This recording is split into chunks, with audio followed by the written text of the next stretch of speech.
Ty. I'm Becky. And we are What the Night Say, and I'm coming up on today's show. We're talking about what's it like being in a mixed Race. relationship. That was cheesy. That was very cheesy. No, like it's actually a serious topic. I was talking to one of my good friends about this the other day, and we were having a really good discussion. I'm a sort of person. I'm a guy who likes all different types of women. It doesn't matter what colour they are.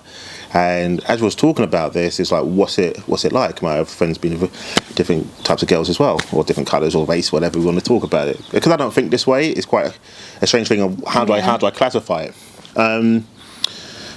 So of course I'm with Rebecca, and we've been together for 17 years now. 17 years, so it's a long time. 2 kids and so forth.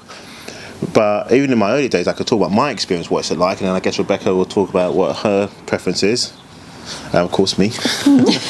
But yeah, we'll just talk about what's it like, and then what are some advantages, what are some disadvantages, and what we've gone through. And then maybe, when you have your say, you may be able to relate to us or not, or things that you go through.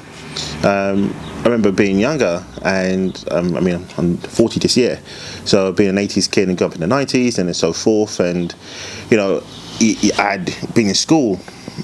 And so much was like this pressure of you got to be this way, you got to be that way, you try to fit into a certain crowd, and you feel the kind of way, it's like, I just don't see colour. So whatever girl I see, if I like her, I like her. And then you'd have some black people nah, you can't date outside your race, you just got to be with a black person, Ty.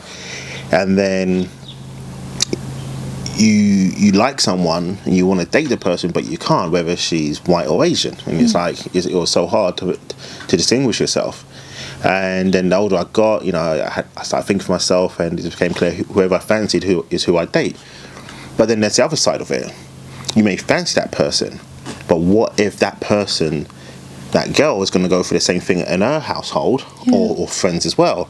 What sort of pressure is there? So you can kind of like someone, and growing up in that era, for me, it made me realise what racism really was. And maybe not racism, but just other parents' thinking was. Yeah. So I think people get this perception is maybe that person does fancy you, but she just can't date you, or he just can't date you because of what the repercussions could be from the family side. And then is that person really ready and willing to take that risk? Gone to be with that person. Because and this is where some people have that confusion. Now there could be people that's grown up and have known just to only date within your race, which is cool, because that's a preference. There's nothing wrong with that at all whatsoever. But my other thinking is when you hear people say, well, you just don't date outside your races because of what's happened in the past, or just because I had this one incident. There's going to be many incidents, doesn't matter what happens. But when I started dating outside my race, even when I was younger, you just see people that would look at you, and it wasn't as accepted. Even if we're talking in the 90s and 2000s and so forth, it just still wasn't accepted. And even to this day, it's still not accepted by many people. So I'm not going to try and kid myself in thinking it's still accepted when it's not. But I would know while I was walking out with someone or hand in hand, you get people that will look at you, whether it's white or black. Typically not Asian, if I say this, because you wasn't dating in their race. If I wasn't dating the person in that race at the time, I wouldn't get the look at, so it wouldn't bother him. But I would find if I was dating someone outside the race, in that particular other race, some people would have a problem with it. And also with family members as well. They'll be cool with you, but they're not cool with you. Yeah. They may be cool with you to please the daughter. They say, we're going to give this a try. But just to let you know, they are like this. Yeah. And so I found that sometimes. And there was one time I was dating this one girl, and her parents said, you can't date him because if you had kids, there'll be mongrels. Now, this is honest truth. There'll be mongrels, and the black side won't want them, and the white side won't want them. So who will they be? I had that direct conversation with the dad. Wow. All right, and I remember it so well. And I'm hoping that girl ain't watching this. I don't think she's watching it because we don't talk with it like that. But that is what I went through. And I went through many scenarios and situations like this. And sometimes the girl would tell me and warn me in advance, I like you, but my parents just don't agree with this. So you kind of know what situation you're going through. Now, me being me, I'm a strong-headed guy, so sometimes I was like, oh, fuck it, we'll still date, but I don't have to meet your parents. But it's quite hard for that other person to sometimes come and see you or so forth, and she puts herself into jeopardy because it's like, I'm lying to get out, and it just wasn't cool for that person. So that's been That my... can't go on for too long being like Exactly, yeah. So, I mean, I've gone through this my whole life. I mean, that's just me. What about you? I mean, I've not really dated that many people, but... But I'm the best one. If there was like a number out there, I've been the best one. But I grew up in East London, and it was very multicultural. All my friends were either Asian or black. I had a couple of white friends, but I kind of, if I liked someone, I liked them because of who they are, the person, if they made me laugh and things like that. Yes, I was more attracted to the black guys at school, and things. And she saw me as a future. Oh God! But I just, I don't know. I've never really seen someone for the colour of their skin. I remember once when we first got together, and Ty organised this trip for friends and family. Was that for Andrew's birthday? It was for Andrew's birthday, and we got 2 limousines, and we went to Alton Towers. He takes a limo to Alton Towers. No, not one limo, but to 2. We took 2 limousines to Alton Towers, and then when I got back, I showed my current friend at the time pictures of all of us lined up with the limousine. Yeah. And my friend turned round and said that, oh, like, you're the only white person. Like, I think it must have been about 20 of us. Yeah. There must have been about 20 of us, and the first thing she said was like, oh, you're the only white person in that picture. Didn't that make you feel uncomfortable? And it wasn't until she pointed it out that I actually realised I was the only white person in the group of 20, because as far as I was concerned, I was just out with my friends. Like, I didn't once in that entire day feel uncomfortable thinking I don't fit in. I was just with my boyfriend and with my friends. So that I have had comments like that. So sometimes that, I don't know, like you realise that there is still... No, she wasn't racist. No, I think it's just... Sometimes people say this and they're not racist. They just... I don't know how to even describe it because I don't feel that way. Okay, so this is that next one. When you're being in a interracial relationship, this is what I've found. Not everyone's going to be on your vibe. So you're going to have to be prepared to understand what you're getting yourself into. Yeah. You may like the person, love the person and so forth, but understand not everyone in your clique or family is going to be on your vibe. Yeah. So you're going to have to be strong enough to know if you're going to date this person and it's not a phase or a thing you're just trying to get your fantasy out of the way, right? You have to understand what you're getting yourself and what you're letting yourself in for. So understand what you're going to stand up for, what you're about to fight for. Are you strong enough to fight for that? Yeah. I mean, we are very blessed and very lucky that both of our families are unbelievable. We have a really, our close family. Our close family. Like our parents, yeah. We had an incident once and I wasn't having it. Once, and I wasn't having it. But,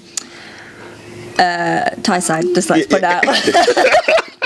It was my side, and I wasn't having it. No, but we are very blessed and very lucky that our parents love us both. I mean, my parents absolutely adore Tyrone. It's not hard to see why. I absolutely love Ty's mum and his brothers and sisters. And we all get together all the time. We are lucky. We are very blessed. We're one of the few. That there are families, mixed race couples out there that maybe aren't as blessed as what we are with our parents. And so I mean, we're lucky. We've got the parents that we have. We're lucky. I remember my ex relationship before Ty, my boyfriend turned around and said like, oh, my family and my parents will accept me being with a white girl as long as she's pretty. And I was like, and that's why they broke up, because just why? Because I'm ugly.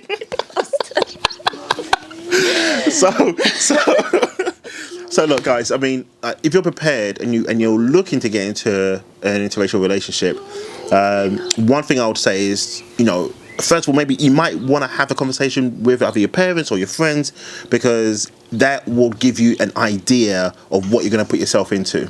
Doesn't matter what your friends or whatever. I'll say your parents more than your friends, because you can make friends any day of the week. your parents and your family are your family, so you have to understand if you're going to have family functions and so forth, and you're going to end up having kids with this person, is it going to work? That is our child in the background of crying. So that's why it is quite hard. And we're going through it right now.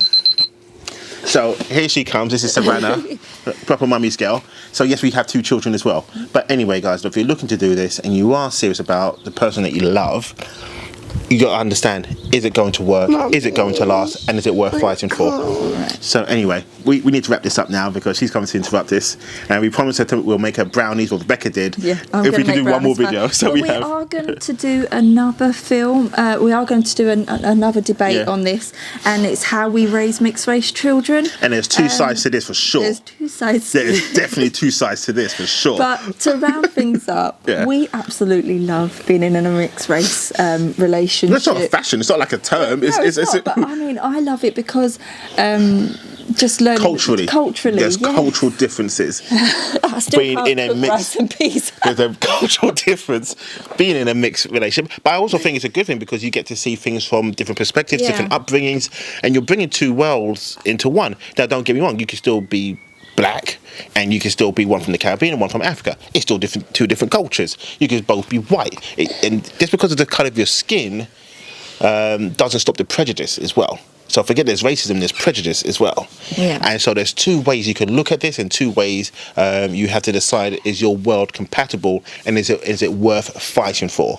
So don't just look at this as a colour thing, as we're talking about. Look at this from different perspectives and different classes as well. Because believe you and me, you can still be, as I'm going to say this, Rebecca was black, right?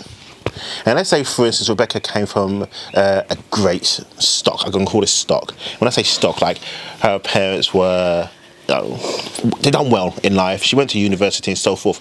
Me, still black, and I wasn't a gangbanger or anything like that, and I wasn't smoking weed. But my family's is not well off. We're quite poor. We struggled. But I'm still a great person. That can still be frowned upon. So it doesn't matter if you're black and white together. It can still happen in any class, in any relationship whatsoever. But I think it's harder for the stigma for people to not understand people from different colours getting together. Yeah.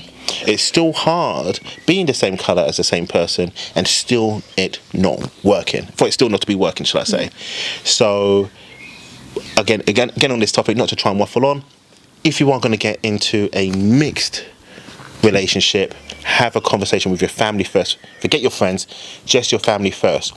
What are their thoughts on it? So if you're going to go into this, what you're going to be up against if you want to introduce that partner to your family.